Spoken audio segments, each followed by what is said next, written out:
Bismillahirrahmanirrahim. Assalamualaikum warahmatullahi wabarakatuh.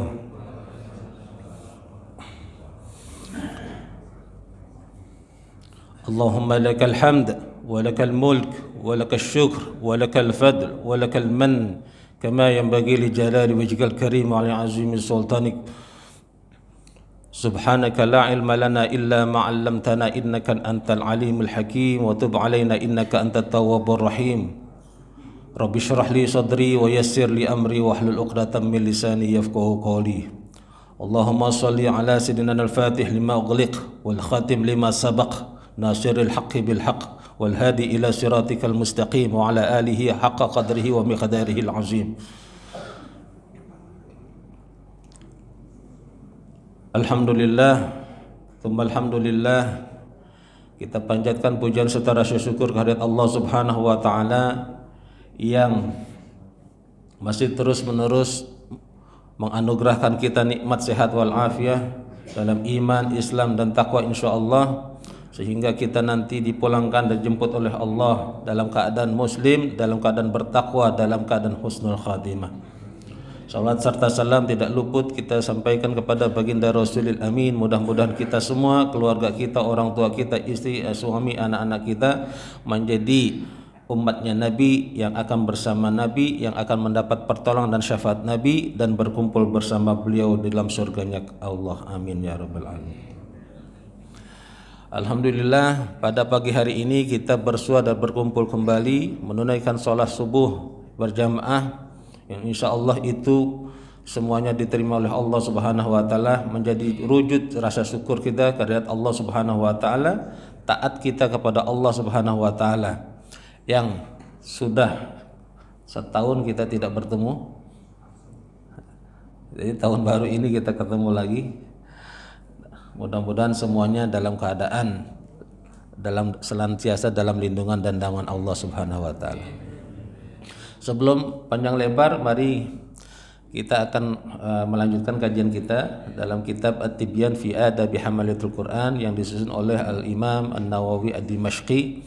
Kita membacakan surah Al-Fatihah untuk beliau, semoga beliau diangkat derajatnya, ditinggikan derajatnya oleh Allah di sisi Allah, dan kita akan bersama beliau di surganya Allah, dan kita walaupun jeda hidupnya berabad-abad silam, kita masih dianggap menjadi murid beliau karena kita mengkaji kitab beliau. Ala hadhihi niyyah al-Fatihah. A'udzubillahi minasyaitonir rajim. Bismillahirrahmanirrahim. Alhamdulillahi rabbil alamin, arrahmanir rahim, maliki yaumiddin. Iyyaka na'budu wa iyyaka nasta'in. Ihdinas siratal mustaqim, siratal ladzina an'amta 'alaihim ghairil maghdubi alaihim waladdallin. Amin. Sebelum kita melanjutkan kajian kita, ada beberapa pesan.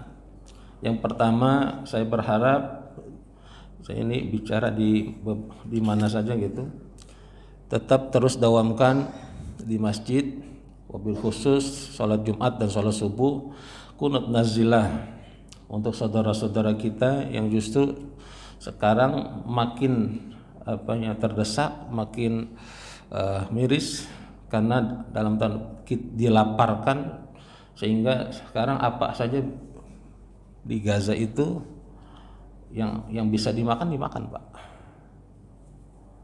Bahkan meluas, bukan hanya Gaza, di Jenin, di Rafah, bahkan kemarin itu Yaman diserang. Sudah mulai Yaman diserang sama Amerika dan Inggris, sudah meluas. Saya justru melihatnya banyak akun-akun dari akun Al-Habib Ali Al-Jufri. Akun-akun di Indonesia ini sudah mulai lemah dan lupa karena sibuk dengan Pilpres. Jadi saya ikutin akun-akun Habib Al-Jufri, beliau yang selama ini lembut, tapi akun-akunnya beliau tulis dengan bahasa Arab dan Inggris begitu keras, merespon apa yang dilakukan oleh Israel laknatullah alaihim dan para sekutunya. Mudah-mudahan saudara-saudara kita di sana dikuatkan oleh Allah dan diberikan kemenangan oleh Allah Subhanahu wa taala. Kalau masalah Pilpres kan udah tahu ya Pak ya. Ya makin kemari makin jelas lah gitu. Saya kalau ditanya ya Sebenarnya nggak usah pakai kaidah susah-susah lah. Makin kemana makin lihat. Jadi mana yang lembut, mana yang omongannya bagus, mana yang memang punya visi misi bagus.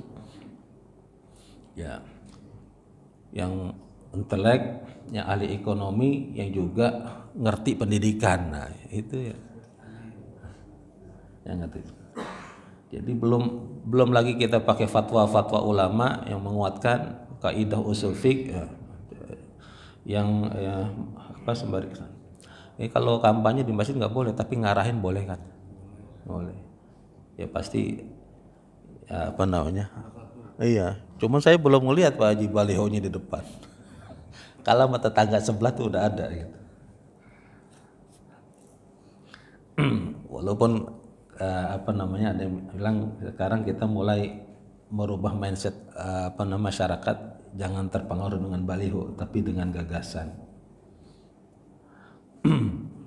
Mudah-mudahan, karena gini repotnya kalau ada juga yang mengomentari kalau sampai putaran kedua mau nggak mau terpaksa dengan koalisi, maka jalan keluarnya kalau mau lebih nyaman harus menang satu putaran gitu. Itu yang kerja keras semua. Yang itu kedua kalau ada yang mau tanya lagi nanti silakan, karena masih ada yang WA saya itu masih minta petunjuk ini. Udah jelas kok istiadat, petunjuk apa lagi? Banyak pengurus masjid. Yang ketiga emang biasa Pak, kayak ngisi akidah sekarang lagi pilpres, minta nanti disisipin nama ini gitu masjid. Nanti yang ngisi hadis juga begitu, nggak apa-apa. Yang ketiga, kita sudah masuk bulan Rajab 1445 Hijriah, yang mulai maghrib kemarin semalam. Amalan di bulan Rajab ada 3, banyak ulama menggarisbawahi. Pertama, baginda Nabi banyak sedekah. Banyak sedekah. Enggak mesti banyak nominalnya, semampu kita. Kalau orang punya aset triliunan, dia sedekah 1 juta, kecil apa besar? Kecil. Tapi kalau punya 10.000, dia sedekah 7.000, besar apa kecil? Nah di situ Pak ngelihatnya. Jadi bukan nominal. Jadi bisa jadi ganjarannya lebih besar orang yang sedekah 7.000 karena dia punya cuma duit 10.000 dibandingkan orang yang sedekah 1 juta tapi asetnya triliunan, ratusan miliar. Sedekah. Kedua, perbanyak istighfar. Yang sudah hafal Sayyidul Istighfar di bulan ini perbanyak Pak. Allahumma anta rabbi la ilaha illa anta khalaqtani wa ana abduka wa ana alaka. Saya biasanya qiyamul lail itu dalam sujud kita ya, tahajud itu baca Sayyidul Istighfar ya. Kalau belum hafal ya di googling aja itu Sayyidul Istighfar ya. Screenshot ya, hafalin. Ada istighfar lain yang diajaran guru-guru kami itu Rabbighfirli warhamni watub alaina, Rabbighfirli warhamni watub alayya, itu perbanyak itu. Enggak mau yang astagfirullahalazim boleh enggak usah ya, silahkan istighfar. Yang ketiga, puasa sunnah. Minimal buat pemanasan Ramadan. Jangan nunggu Ramadan puasa. Nah, makanya Rajab itu pemanasan. Nanti Sya'ban puasa sunnahnya lebih banyak lagi dari Rajab begitu. Makanya Siti Aisyah meriwayatkan tidak ada puasa yang lebih banyak di selain bulan Ramadan yang dilakukan baginda Nabi kecuali di bulan Sya'ban. Jadi untuk kita keluar dari khuruj minal ikhtilaf, kita puasa yang sudah didawamkan Nabi ya. Ayamul Bid yang 3 hari, 13, 14, 15 ya, tiap bulan itu. Lalu Senin dan Kamis. Yang nanti kalau Sya'ban yang kuat itu puasa Daud.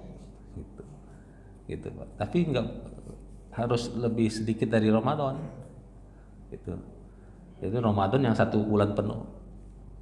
Ayamul Bid di Rajab yang belum pernah puasa, lalu di Sya'ban Senin Kamis, nanti di Ramadan jadi siap. Nah, Jangan kaget nanti begitu Ramadan langsung lemes hari pertama, karena sebelum-sebelumnya nggak ada pemanasan, nggak pernah puasa sunnah. Itu di jalan.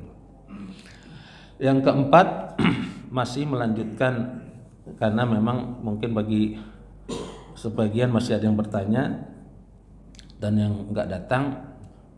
Ada pertanyaan yang kemarin kita bahas pada di luar jadwal tentang perbedaan. Jadi kita ya insya Allah sudah jelas Pak ya. Kalau yang belum tidak bisa hadir kemarin tinggal dilihat di YouTube-nya ya. Apa namanya? Ya, Masjid Jabal Ar-Rahmah ya. Ya nanti dicari. Jadi kalau kita berbeda yang memang orang salah itu boleh diingetin. Tapi kalau perbedaannya dalam artian kita ikhtilaf, kita asal tahu aja Pak, enggak usil dengan ibadah orang. Nah, ya, yang berbeda ikhtilaf. Nah, saya kemarin sempat mau bawa ini tapi lupa.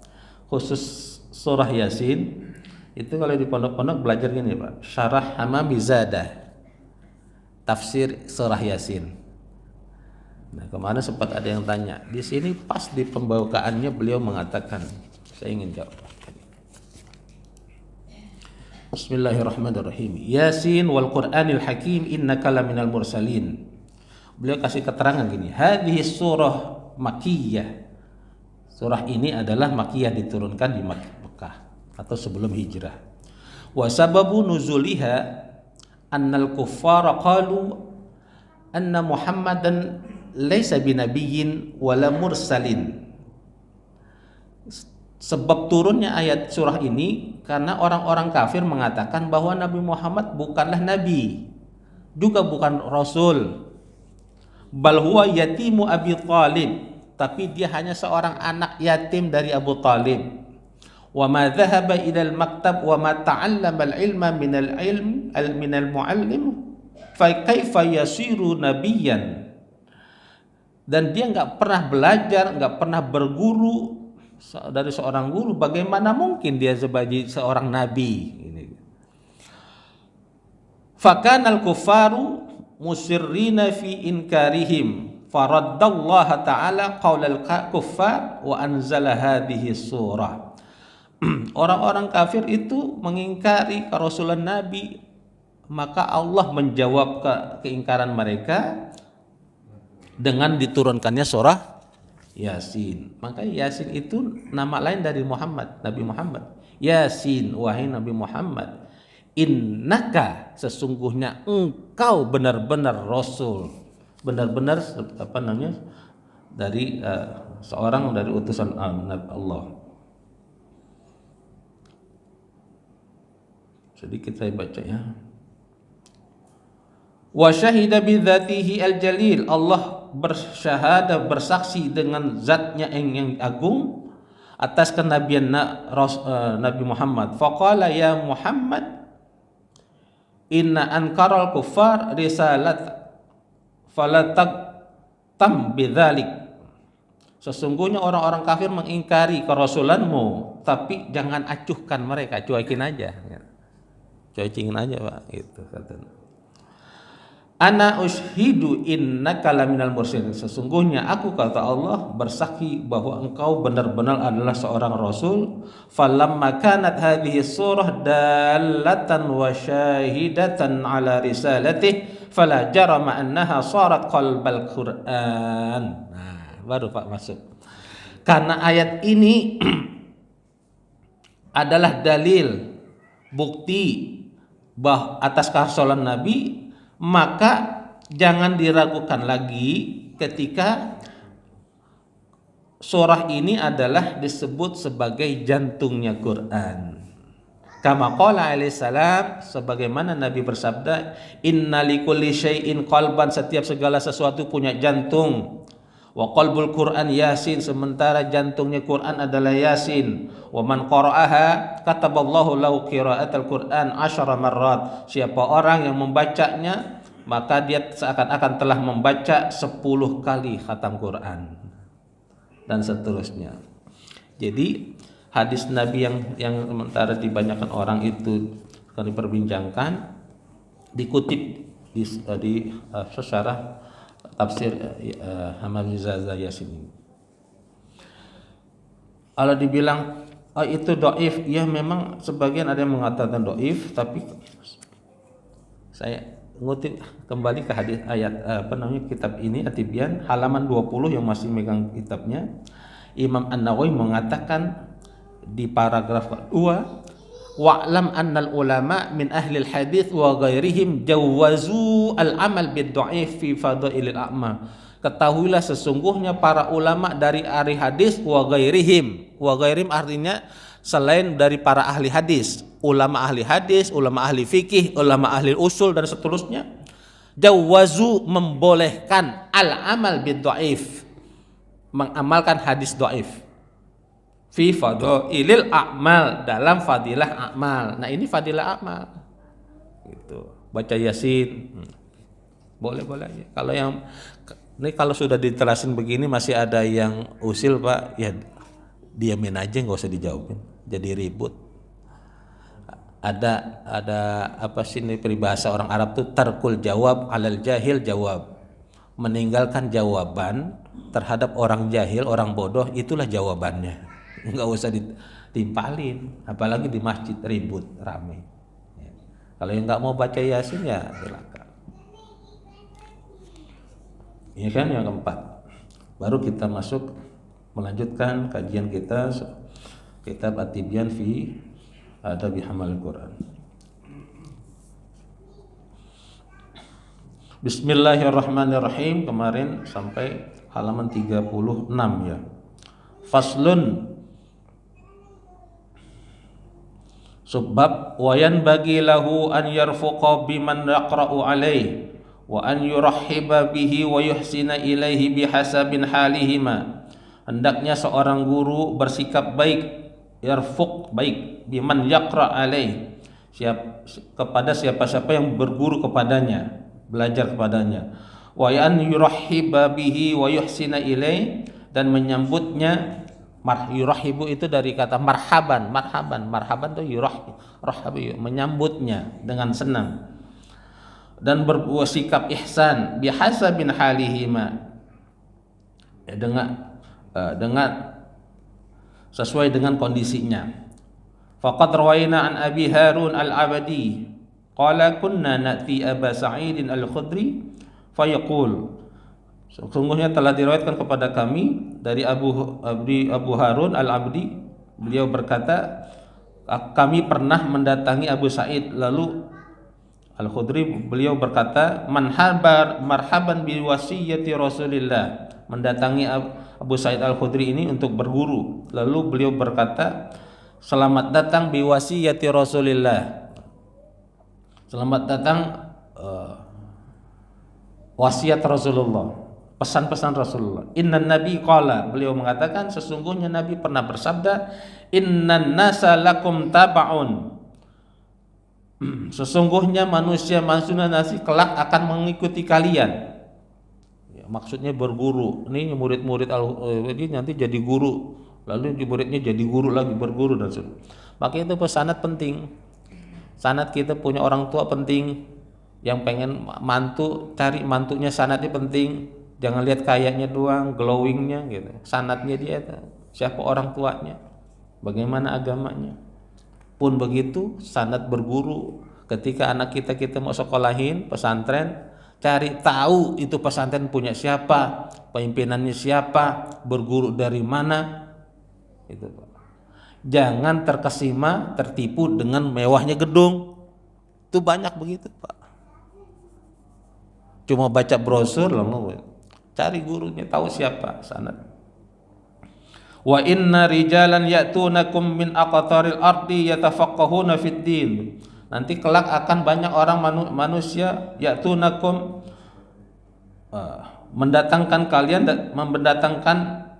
mendatangi kalian dari berbagai penjuru dunia.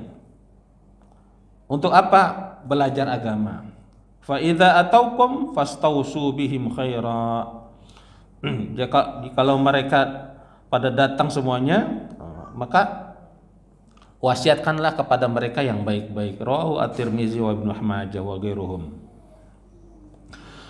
Selanjutnya halaman 37. Faslun wa yanbaghi an yabdhula lahumun nasihah. hendaknya seorang guru memberikan nasihat kepada murid-muridnya, nasihat yang baik. Fa inna Rasulullah sallallahu alaihi wasallam qol, sesungguhnya Rasulullah sallallahu alaihi wasallam pernah bersabda, ad-dinun nasiha, sesungguhnya agama itu adalah nasihat. Buat siapa? Lillahi wali kitabi wali rasulih wali a'immatil muslimin wa ammatihim, untuk Allah, untuk kitab-kitabnya, untuk rasul-rasul, untuk rasulnya, utusannya, dan untuk kaum muslimin semuanya. Jamaah, nasihat untuk Allah, kitab, rasulnya untuk apa? Maksudnya bagaimana? Nasihat untuk kita mengajarkan tauhid kepada Allah, ajarkan tauhid kepada murid-muridnya, ya, ya. Terus bagaimana genggam tauhid akidah itu sampai akhir hayat. Terlebih kalau gurunya itu adalah orang tuanya juga, orang tua kan guru juga buat anak-anak. Maka pesankan anak-anak, tanamkan akidah yang kuat. Kemana-mana anak kalau jalan, pesan yang pertama adalah jangan lupa sholat nak. Kalau anak merantau di luar kota, telepon, yang ditanya sholatnya bu, jangan udah makan belum, yang ditanya makan duluan. Telepon WA, udah sholat belum, udah jam segini, udah bangun belum subuh. Wali kitabih, jangan sampai lupa kita punya kitab suci, anak-anak kita jangan sampai menggandrungi gadget, dia lupa dengan kitab sucinya. Zaman sekarang lebih tantangannya lebih berat, Pak. Baru bangun orang udah megang gadget, habis salam sholat gadget dulu, sampai mau tidur. Begitu lobet langsung buru-buru dicas, imannya lupa dicas. Karena di akhir zaman ini kata Nabi, orang banyak Pak, yusbihu mu'minan wa yumsi kafiran, dia pagi masih mukmin, begitu sore udah kafir. Wa yumsi mu'minan wa yusbihu kafiran, sorenya masih mukmin, orang beriman, subuh besok dia udah kafir. Nauzubillah. Maka pesan akidah yang kuat, tauhid kepada anak itu sangat penting. Begitu pula itu ada firman Allah, pesan dari Allah. Wala tamutunna illa wa antum muslimun. Di ayat lain Allah berpesan, ku anfusakum wa ahlikum. Jangan pernah Pak nanti kita merasa udah disekolahin sampai kuliah, makan enak, rumah punya, fasilitas hidup, selesai. Padahal pertanyaan yang paling berat nanti tentang agama, tentang akidah, kepada orang tua terhadap tanggung jawab kepada anak dan istrinya. Makanya istri itu amanah, anak itu amanah. Jangan sampai lupa. Perlu Pak 1-2 ayat nih, ikut pengajian begini anaknya nggak ikut, nanti disebarin lagi, diturun lagi ke anaknya nasihat agama. Wali rasuli wali amir, bagaimana cinta kepada Nabi, jangan sampai dia gandrungi artis K-pop, lebih kenal artis, biografi artis dibandingkan biografi Nabi, sahabat. Allahu Akbar. Makanya saya pernah tanya, kalau ditanya semuanya punya Quran, insya Allah punya Quran di rumah. Tapi kalau begitu ditanya apakah punya hadis, punya kitab sirah di rumahnya, belum tentu semua punya. Itu kan sirah-sirah Nabi bagi motivasi. Jangan sampai anak kita lebih kenal artis yang bukan siapa-siapa, yang nggak pernah punya hak nanti memberi syafaat. Padahal Nabi punya hak untuk memberi syafaat, yang kita berharap nanti berebutan syafaat beliau nanti.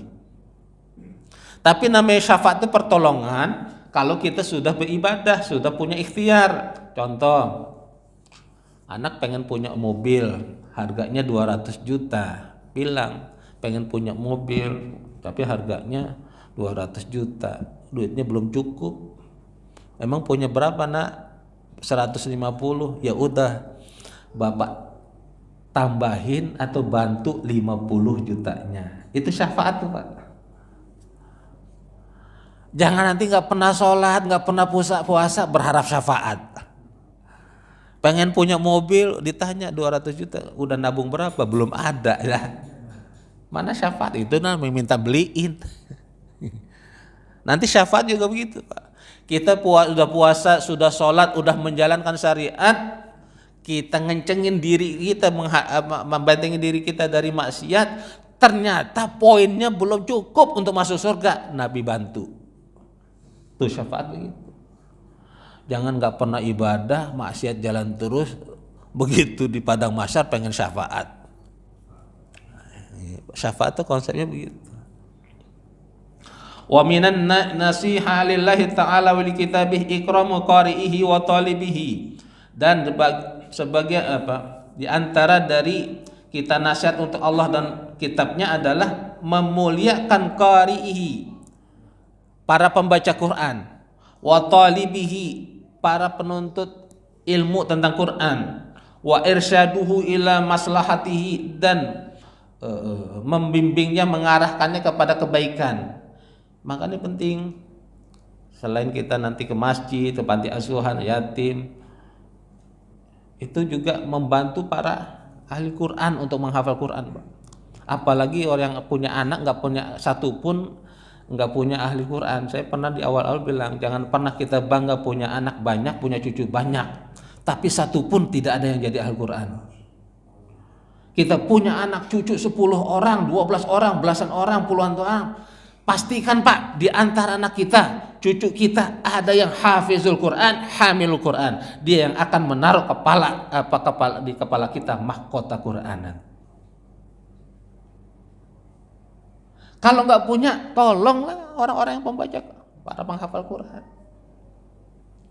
yang rezekinya lagi berlimpah. Ada apa di sini? Ada rumah Quran, ada rumah tahfiz, pesantren Quran. Panggil, datang ustadznya, butuh biasa biar apa, listriknya berapa tiap bulan? Udah saya yang nanggung. Nanti ada yang nanggung berasnya, butuh berapa berasnya? Itu ada yang wakafin Quran, Pak. Setiap anak-anak yang hafal Quran, lalu dia menghafal Quran tiap hari, tiap menit, tiap jamnya, sepanjang hayatnya nanti baca Quran, nanti dia hafal Quran, dibaca Quran, dia jadi imam, dia ngajarkan lagi, Pak. Dulu kita bantu dia makannya dari beras yang kita kasih, kita bantu dari wakaf Quran yang kita wakafkan kepada mereka, kita bantu dia hidup di pesantren Qurannya dulu dengan listrik, air yang kita bayarkan kita sedekahkan dan wakafkan tiap bulannya, Pak, itu akan ngalir terus buat kita, Pak. Ini udah nggak punya keturunan Al-Quran, bantu juga kagak gitu. Bahkan ada yang orang ngafal Quran merasa keberisikan, aduh. Nah. Warufqu bih, berbuat baik kepada ahli Quran, wa musa'adatuhu ala talabihi bima amkanahu. Nah, ini menolong untuk menyediakan prasarananya, fasilitasnya. Tadi yang saya bilang, lagi butuh apa nih? Jangan sampai, Pak, ya Allah, banyak pesantren Quran, Pak, tidurnya pada di lantai. Ustadz, bisa nggak saya beliin kasur, beliin ranjang? Ini para ahli Quran harus dimuliain, karena Allah dan Rasulnya pun memuliakan. Bagaimana kalau tidurnya pakai AC aja, Pak Ustadz? Nggak mampu tiap bulannya bayar listriknya, kita yang tanggung nggak gitu. Wa ta'allufu qalbi talib, menyenangkan hati para muridnya, gurunya, nyenengin. Ya, ada guru saya dulu tuh, Pak, kalau sepertiga malam dibangunin, sahur buka, beliau yang beliin. Dan itu nurun ke kita, cara begitu. Jangan jadi guru perhitungan, nyenengin murid. Kadang ada juga ada teman itu, dia sesekali punya pesantren Quran, seminggu sekali kan itu nggak boleh keluar ya, seminggu sekali santri ini diajak keluar jajan, beliau yang jajanin, bayarin, seneng gitu ya, seneng gitu. Wa an yakuna samhan bi ta'limihi fi rifqin, mengajar mereka dengan apa ya? Toleransi, dengan tangan terbuka, dengan menyambutnya ya, lapang dada, mutalatifan bih, lemah lembut, ya. Wa muharridan lahu ala ta'allum, memotivasinya dalam belajar. Kadang Pak, namanya di pesantren Pak, ya bukan hanya di pesantren, kita di rumah aja kadang ada saat-saat kita lagi bete, down. Nah ini guru juga harus lihat, yang ngelihat kasih motivasi terus. Maka nanti yang punya anak, yang punya mantu hafal Quran Pak, jangan dituntut banyak tentang dunia, karena tugas dia saja sudah menjaga Quran. 6.000 lebih ayat Allah dijaga dalam hafalannya. Maka jangan pernah nuntut mereka tentang dunia. Ya, yang punya mantu hafal Quran itu kerjaannya di musola aja, ya, jangan Pak. Profesor Kiai Haji Didin Hafiduddin, kenal Pak ya? Di IPB beliau. Dulu nikah Pak, semuanya yang biayain tuh mertuanya. Jadi menikahi anak mertuanya, sudah disediain rumah, sudah disediain mobil.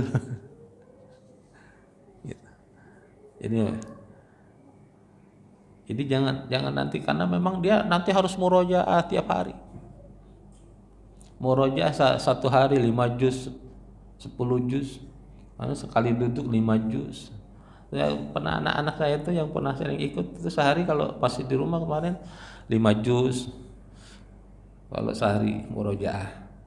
Biasanya kalau habis subuh tuh 3 juz, nanti apa habis asar atau habis zuhur 2 juznya, 5 juz tiap hari Pak. Tidak ada libur bagi penghafal Quran untuk murojaah. Orang yang hafal Quran lalu libur Pak, sehari 2 hari aja hilang Pak, ada yang hilang. Apalagi udah dikotori dengan maksiat. Maka jangan dituntut para Al-Quran tentang dunia. Wayan bagi an yudzakirahu fadilata dzalik, hendaknya juga diingatkan selantiasa fadilata dzalik, keutamaan menghafal Quran, jadi ahli Quran. Ya, diutamai terus. Makanya kalau kepengen Ustaz gimana ya, pengen pertama sekali doa, orang tuanya nyontohin.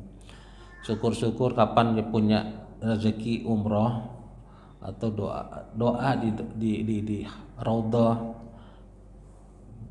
di depan Ka'bah, pengen ya Allah kayak pengen ahli Quran anak saya, anak cucu saya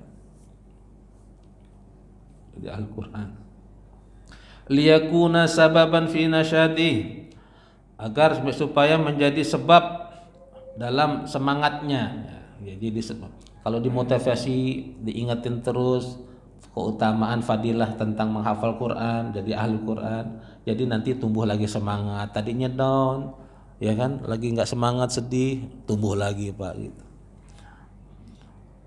Wa yuzahidahu fid dunya, mengajarkan zuhud kepada dunia. Zuhud itu bukan berarti nggak butuh Pak, bukan berarti nggak nyari tentang dunia. Ya, zuhud itu ya butuh dunia, tapi tidak menaruh dunia itu di atas kepalanya. Banyak ulama-ulama Al-Quran Pak, dia mampu kok punya Al-Fat, mampu punya rumah di Pondok Indah, tapi tidak dia lakukan itu. Itulah zuhud. Ya, zuhud. Jadi ketika Nabi dulu mengencangkan perutnya Nabi, itu Nabi zuhud, bukan Nabi nggak mampu Pak.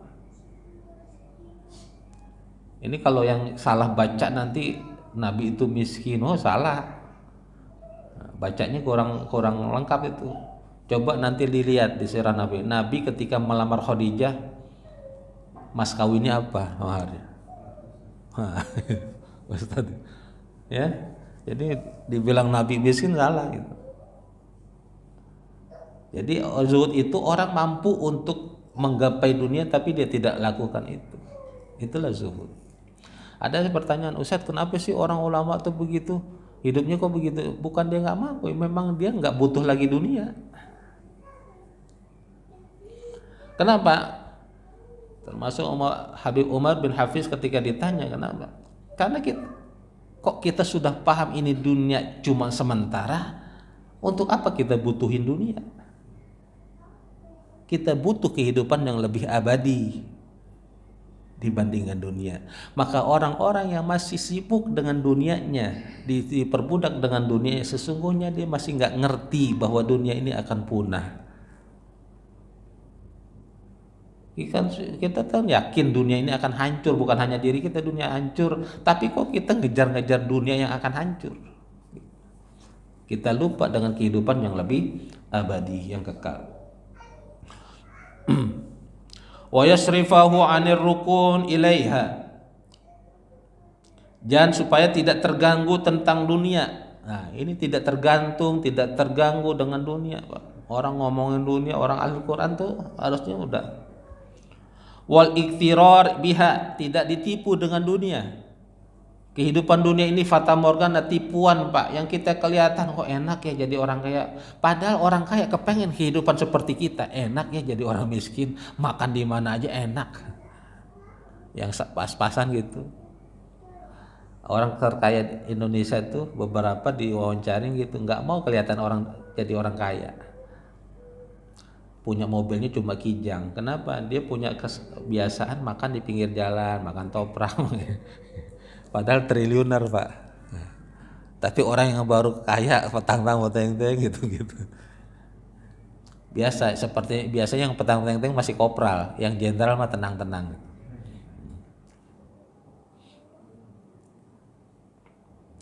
Wa yudzakkirahu annal istighala bil Qur'an wa sairil ulum asy-syar'iyyah huwa tariqatul khazimin, dan mengingatkan pula bahwa sibuk dengan Quran dan mencari ilmu agama huwa tariqatul hazimin, itu adalah cara tariqohnya orang-orang yang lurus, orang-orang yang teguh. Wa ibadillahil arifin, dan ibadahnya para arifin.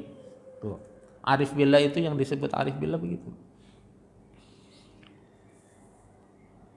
Arif, orang yang kalau dalam tasawuf itu dalam alam al-hikam, orang arif billah itu tidak butuh banyak bukti-bukti bahwa Allah ada, kekuasaan Allah, kebesaran Maha Allah.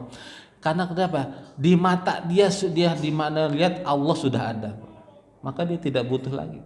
Kan banyak orang begitu sudah kelihatan kebesaran Allah, wah, ada apa sih namanya, telur, begitu dibuka kok bacaannya Allah, ngelihat apa nanti awan tulisannya Allah, ada pohon tulisan baru takjub.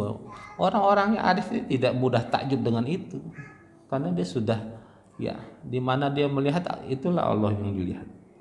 Wa anna dzalika rutbatul anbiya, dan bahwasanya yang demikian itu adalah tartibnya para anbiya, derajatnya para anbiya, golongannya para anbiya, pangkatnya para anbiya, para Nabi salawatullah wassalamu alaihi. Salawat Allah dan salamnya Allah untuk mereka semua. Wayan bagi an yanhuwa ala talib, hendaknya para guru juga menyayangi muridnya. Tapi menyayanginya apa, jangan sampai pedofil. Dengan alasan menyayangi anak murid-muridnya dicium-ciumin. Maka ada kiai atau ustadz Pak, anak-anak muridnya yang gadis itu udah nggak boleh salaman. Kalau ada kiai dan ustadznya yang masih salaman sama santrinya itu masih apa ya? Saya melihatnya apa ya? Nah, walaupun secara kita nggak bicara fikih memang sekarang, tapi memang kalau karena memang itu nauzubillah sekarang memang apa ya? Nanti ngerinya kemarin baru terjadi di Jogja lagi, nauzubillah, di sekolah Pak, ekstrakurikuler, gurunya itu justru mengajarkan muridnya tentang apa namanya itu, buka-buka aplikasi, lalu gimana open boy, nauzubillah, anak SD. Ada yang nanya, Ustadz, ini kita kan juga jangan di blow up terlalu ini, karena ini jadi serangan umat. Tapi kita juga jangan menutup mata Pak, begitu banyak pesantren, banyak orang bikin pesantren, bikin panti asuhan untuk mengelabui rusak otaknya. Bukan hanya perempuan, yang laki. Yang rumah tahfiz itu, santrinya disodomi. Nauzubillah. Wa ya'taniya bi masalihihi, agar memperhatikan kebaikan-kebaikan muridnya, maslahat untuk muridnya. Ka'inaihi bi masalihi nafsihi wa masalihi waladi, sebagaimana dia memperhatikan kemaslahatan untuk dirinya dan anak-anaknya. Wa yujriyal muta'allim majra waladihi fi syafaqah alaih, dan seorang guru memposisikan muridnya itu sebagaimana layaknya dia memposisikan anaknya, gitu. Menyayangi muridnya seperti menyayangi anaknya, memperhatikan muridnya seperti memperhatikan anak.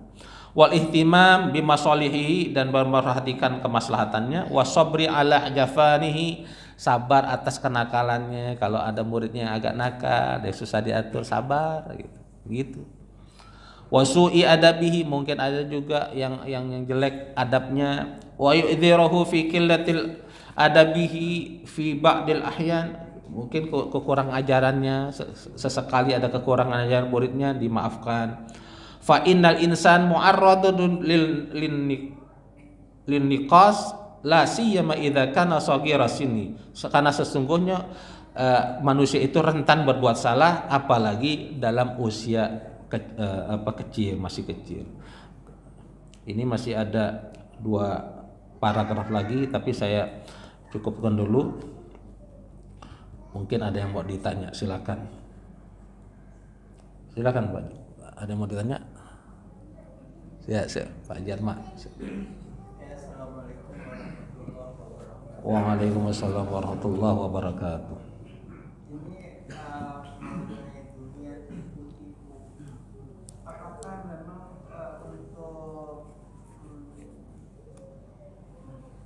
manusia itu terbuai dengan tipu-tipu sehingga dia tidak punya dasar keilmuan dalam arti ketakwaan, maksudnya tidak ada panggilan terhadap orang ini untuk membuang tipu-tipu dunia. Karena kalau dilihat dari riwayatnya tadi, yang mendirikan pesantren, terus sehingga dia membiaskan tipu-tipu dunia untuk melalaikan ketakwaan kepada Allah. Nah ini agak maksudnya miris gitu, kita sebagai orang di luar pendidikan pesantren, tetapi melihat kenyataan seperti itu. Nah ini gejala apa sih? Apa memang dunia ini memang selain tipu-tipu juga memang skillnya jiwanya dari Allah, antara plus dan minus, yang baik dan yang buruk, sehingga kembali kepada diri kita sendiri untuk cerminan mana yang baik, mana yang buruk. Terkadang yang buruk mengalahkan yang baik. Nah ini dari pengamatan Ustaz gimana? Ya, itu aja Pak Haji. Ya, terima kasih Pak Haji. Untuk membahas ini memang diperlukan multidisiplin ilmu, di antaranya juga psikologi, psikiater, dan ini membahas. Nanti juga ada ilmu diperlukan kriminologi. Kenapa dia bisa berbuat, motivasinya apa?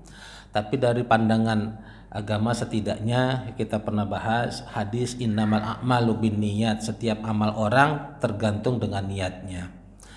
Nah karena niat itu ada di dalam hati, kita tidak pernah bisa meraba mengetahui isi hati orang.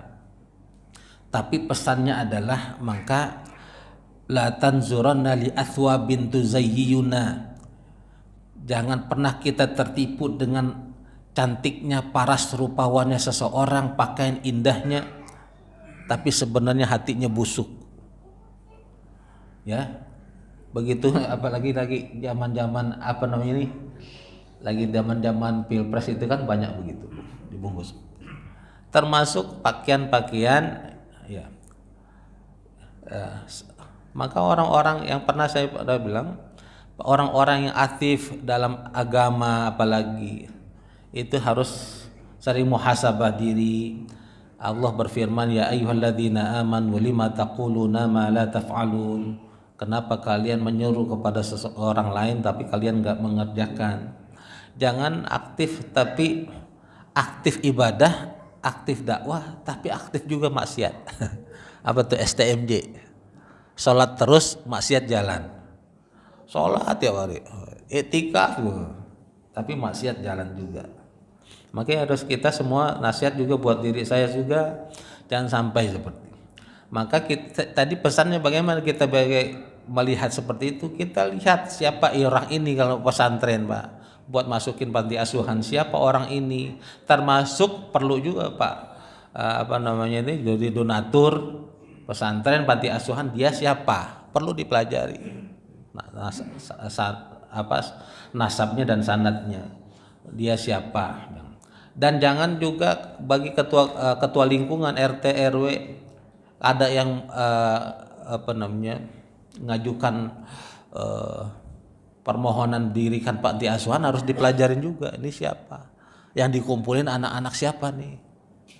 Karena anak-anak yang di bawah umur itu kan kalau udah masuk Pak udah nggak bisa dipantau dari luar, di dalam mereka sudah takut dan seterusnya. Udah terjadi baru ketahuan nanti. Jadi kalau pertama itu, jadi niatnya memang sudah rusak untuk mengelabui orang, lalu dia punya caranya. Sama dengan di Indonesia kan tahu mayoritas Islam, dan orang Indonesia terkenal bukan hanya di Indonesia, apa di Saudi aja orang Indonesia terkenal sangat murah, sangat dermawan. Apalagi nanti Ramadan. Tahu-tahu orang banyak tukang minta-minta di pinggir jalan. Karena tahu orang Indonesia dermawan Pak. Nggak enakan iba aja gitu ngeliat orang ngasih duit. Nah gitu. Nah begini orang bikin masih. Jangan. Tapi saya mengajarkan ini begini bukan mengajarkan suuzon, bukan. Nah, kita kan waspada boleh. Tapi bukan mengajarkan suuzon. Jadi kalau lebih lanjut dari situ kita nggak tahu, karena kita melihatnya yang zahir, nahkumu bizwahir, wallahu yatawalla bisarair. Allah lah yang akan sangat mengetahui dan menghukumi apa-apa yang ada, yang terletak tersembunyi dalam hati. Demikian Pak Haji. Ya silakan. Dalam Islam mengenal nggak Ustaz? Islam dibagi 40. Islam? Dibagi 40. Islam dimulai 40 tahun. Sorry, orang Muslim 40 tahun, orang berubah 40 tahun. Ada nggak dikenal? 40 tahun. Dimulai 40 tahun. Begin 40. Sudah. Jadi maksudnya kalau orang sering nyebut nih kehidupan itu dimulai 40 tahun. Di Islam ada nggak kata-kata itu? Jadi kata 40 tahun itu di Quran memang ada. Itu ada tafsir itu kemarin pembahasan masalah pemimpin 40 tahun. Nah, jadi yang belum 40 tahun itu dikarbit atau di apa namanya. Nah, bukan haram tapi kata-kata 40 tahun di Quran ada Pak. Jadi ketika nanti juga ada perubahan umat itu 100 tahun, maka Syekh Yasin rahimahullah asyahid yang pendiri Hamas itu dia meyakini tidak lama Israel akan hancur karena memang janji dari Allah setiap 100 tahun akan ada perubahan. 40 tahun memang bukan hanya di Quran saat ada, kedua dari psikologi ada Pak, ada mengatakan orang kalau udah di atas di 40 tahun itu memang keadaan psikologisnya wataknya tidak banyak berubah. Jadi kalaupun ada banyak berubah sebelum 40 tahun. Dari itu fadilahnya juga ada yang menjelaskan kenapa Nabi ditunggu 40 tahun baru dikasih risalah. Padahal Nabi Muhammad Allah udah tahu dia sangat jujur, amanah dan bergelar Al-Amin semenjak beliau dari umur 20-an sudah. Tapi kenapa Allah harus nunggu 40 tahun? Bahwa beliau dikasih amanah untuk menjadi nabi dan rasul terakhir. Ya, di antaranya para pakar juga pendekatannya adalah karena psikologis manusia ketika 40 tahun itu sudah lebih stabil, mapan dan itu. Jadi lebih termasuk misalnya termasuk watak tadi. Banyak yang mengatakan pakar-pakar psikologi watak seseorang kalau sudah 40 tahun tidak bisa banyak berubah dari watak aslinya. Jadi mau di casingin gimana muncul juga watak aslinya tuh. Nah, walaupun ada konsultan ininya kamu watak asli muncul juga. Bahkan dia ngomong sendiri kan itu Allah gitu. Nah, iya biar dipoles-poles gimana gitu kan. Yang aslinya memang orang lembut ya memang lembut. Orang aslinya memang pengumpat ya ujung-ujung jadi pengumpat. Kelihatan Allah lihat. Jadi bagaimanapun orang dipoles baik, sebenarnya dia tidak baik, Allah akan tunjukkan di mana nanti sisi tidak baiknya. Ya, silakan. Gimana Pak? Jidal boleh. Wajadilhum billati hi ahsan. Berdebat boleh dengan cara yang ahsan, terbaik. Ya ahsan. Ada. Ud'u ila sabili rabbika bil hikmah wal mau'izatil hasanati wajadilhum billati hi ahsan. Maka ada juga di kampus-kampus semacam di UIN dan semacamnya itu diajarkan juga Pak bagaimana teologi masa itu maksudnya apa, termasuk filsafat supaya orang bagaimana Pak sarjana muslim bukan hanya bisa nanti menganalogi beretorika sesama muslim tapi sesama di luar Islam. Banyak karena serangan-serangan Islam itu juga banyak dari luar. Dan serangan-serangan itu brainwash itu dari retorika, logika. Nah, maka juga diajarkan bagaimana beretika dan berfilsafat gitu. Mantik gitulah.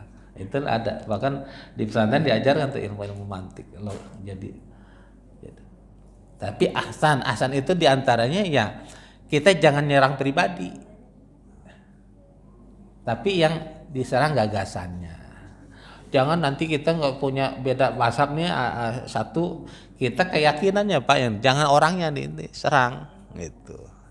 Jangan diserang. Itu misalnya di kampus itu mahasiswa biasa debat, diskusi, makalah. Jangan serang temennya secara fisik. Nanti fisiknya disebut itu berarti daya intelektualnya belum sampai gitu, karena yang dikritisi kan harusnya gagasannya, pemikirannya, tapi bukan fisiknya. Jadi kalau ditanya debat ada di Islam ada, tapi caranya yang berbeda dengan orang-orang di luar Islam. Ada lagi? Silakan Pak. Pertanyaan Pak Haji Akmal tadi, itu apa ada metode yang salah dengan penyimpangan moral etika?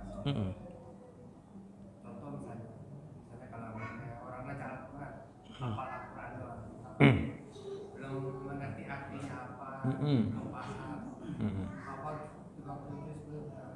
Mana sunahnya sendiri 10 ayat dulu paham, dilaksanakan baru belajar lagi itu supaya ada penjelasan. Tadi apakah darullah akhir zaman atau gimana? Apakah? Kadarullah apakah memang sudah akhir zamannya? Karena penyimpangan moral etika. Iya. Secara ilmu Indonesia aja mengirimkan hampir 10.000 calon mahasiswa semua di Azhar. Jadi kembalinya berarti kan banyak pengajar-pengajar yang kembali ke Indonesia. Secara menurut kan lebih bagus. Tetapi penyimpangan etika moral. Ya, terima kasih. Yang pertama, kalau ditanya penyimpangan sampai ada kaitannya korelasi dengan akhir zaman pasti. Dan itu memang sudah digambarkan Nabi. Makin dekat akhir zaman, penyimpangan agama itu makin tentara. Dulu kita tidak pernah ada dengar yang aneh-aneh dalam zaman kita, orang tua kita. Sekarang banyak orang-orang berpikiran aneh, ocehannya aneh, bahkan yang dulu alumni pesantren, ustadz, kiai ngomongnya aneh. Nah ini udah digambarkan Nabi. Dajjalun, kadzabun kata Nabi. Nanti pendusta-pendusta akhir zaman tuh akan keluar. Bisa bergelarnya profesor, kiai, habib, ustadz. Itu Pak. Motivasinya pasti apa? Dunia. Dia caci maki dengan yang lain supaya kenapa orang nggak ngikutin yang lain, pengennya ngikutin dia. Ya toh? Dia nggak kepengen orang punya follower banyak, tapi dia yang kepengen follower. Dia caci maki imam-imam ini itu ABCD, tapi dia justru mendoktrin murid-muridnya untuk fanatik sama dia. Aneh juga ini. Yang kedua, kaitannya apa ada yang salah, maka itu pentingnya Pak belajar agama secara sistematis. Ini kita belajar bukan hanya di otak, hafal Quran bukan hanya dihafal, tapi bagaimana kata Nabi, nanti banyak orang menghafal Quran, baca Quran, bahkan ibadahnya lebih baik dari kalian, bacaannya lebih cakep dari kalian, ibadahnya lebih panjang, tapi apa yang dibaca tidak sampai ke kerongkongan. Maknanya apa? Dia nggak paham. Maka masjid kalau nyari imam jangan cuma nyari merdunya tuh imam. Tuh imam paham gak fikih tentang sholat, paham gak fikih tentang imam, paham gak tentang adabnya. Saya yakin kok Pak, banyak karena imam gitu. Kadang imam ada pernah masih sholat isya berjamaah, habis azan dia nggak sholat sunnah. Emang itu sholat sunnah, tapi itu jadi aib kalau imam yang nggak lakuin. Dia pengen jadi imam sholat tarawih, tapi qobliyah ba'diyah dia nggak sholat. Padahal derajat sholat sunnah qobliyah dan ba'diyah itu lebih tinggi daripada tarawih. Nah ini imam-imam begini nggak paham tentang fikih. Nah banyak masjid-masjid cakep-cakep, besar-besar, cuma nyari imam, bacaannya doang, suaranya yang merdu, tapi nggak ngerti fikihnya. Iya toh? Apalagi yang salah, ketika dia baca itu kan baru luarnya Pak, dalamnya harus maknanya dipahami. Maka menghafal Quran tuh bukan sesuatu yang tinggi Pak. Dia ya di Timur Tengah atau Palestina tuh penghafal Quran masih kecil-kecil udah hafal, ya kan? Kalau cuma menghafal. Jadi yang disebut ahlul Quran itu sampai memahami itu Pak. Bahkan mempraktikkan Quran berjalan. Dan memang ini berat Pak. Makanya dia jadi sangat dimuliakan Allah gitu, berat. Ruhnya itu tidak isi. Makanya di antara kita ngaji gini ini tentang adab itu ngisi ruang-ruang ruhnya itu. Ruang nanti ini kan baru jadi guru, nanti ada bab setelahnya bagaimana murid. Tadi kan guru nih masih bab. Guru harus begini, harus begini. Nanti murid itu adabnya, ruhnya Bu. Makanya saya pernah bilang, almarhum Profesor Mahmud Yunus dulu saya juga belajar, ada kitabnya At-Tarbiyah wa Ta'lim. Beliau mengatakan tariqatut tadris ahammu minal madah. Cara guru mengajar itu lebih penting dari materi yang diajarkan. Wa ruhul mudarris, dan ruhnya seorang guru ahammu min tariqati minat tariqah. Dan ruhnya seorang guru jauh lebih penting daripada cara ngajar dia. Ruhnya apa? Kalau gurunya memang materialistik, itu yang akan sampai di hati-hati muridnya. Nanti jual beli ilmu. Kalau gurunya nggak ikhlas, akan itu sampai Pak di hati murid-muridnya pun. Maka ma kharaja minal qalb dakhala ilal qalb. Apa yang keluar dari hati seorang guru akan sampai ke hati muridnya. Sebaliknya kalau gurunya ikhlas, gurunya sabar, itu juga yang akan tercermin ke murid-muridnya, gitu loh. Nah kalau dibaca dari situ tadi, yang ruang-ruang apa yang hamba yang kurang dari situ, kemungkinan besar mereka para penghafal Quran, bukan para ilmuwan, ya, dia ruhnya itu Pak yang kotor. Ya. Saya kan latar belakang saya teknik. Kalau dosen saya ngajar di sini, rumus itu kan dihafal, tapi dimengerti. Sama juga dengan Al-Quran.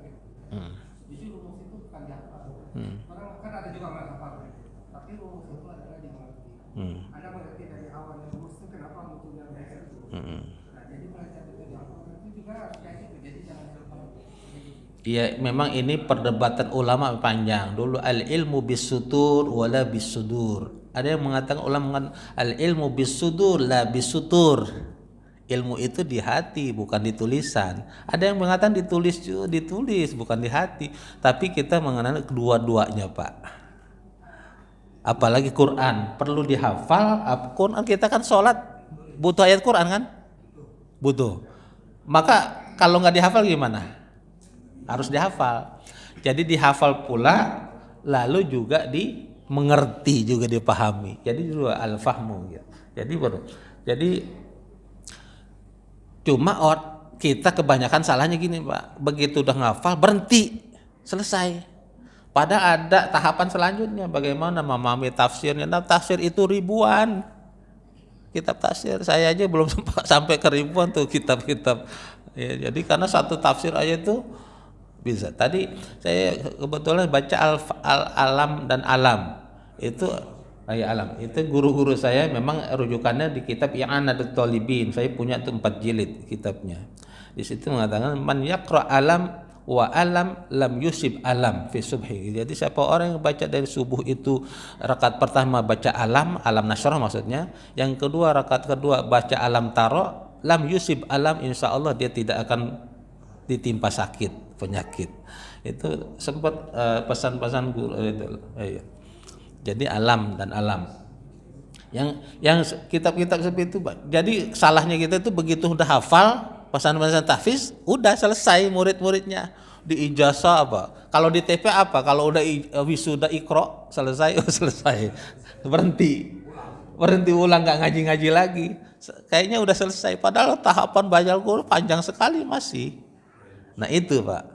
Dan nanti sebenarnya satu sisi memang ada buat spesifikasi, tapi satu sisi juga nanti pengkerdilan, adanya fakultas-fakultas. Dulu kan nggak ada, Pak, sistem fakultas itu. Semua agama dipelajari, yang mau akidahnya, fikihnya.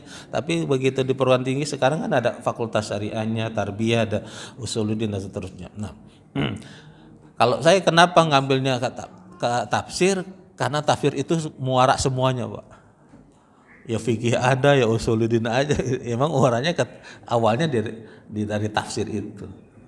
Jadi salahnya tidak dua-duanya. Kalau jawab pertanyaan itu perlu ditulis, perlu dihafal, juga perlu dipahami, sangat perlu dipahami. Bahkan kalau buat agama dipraktekkan pula, Pak.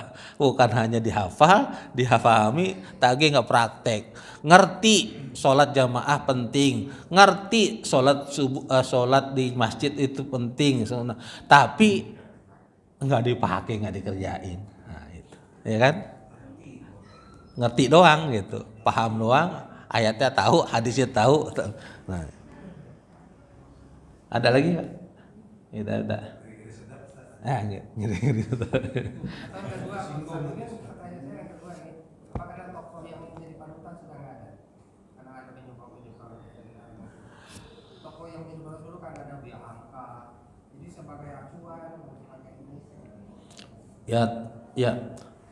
Tokoh memang penting, tapi Allah sudah menggarisbawahi laqad kana lakum fi rasulillahi uswatun hasanah.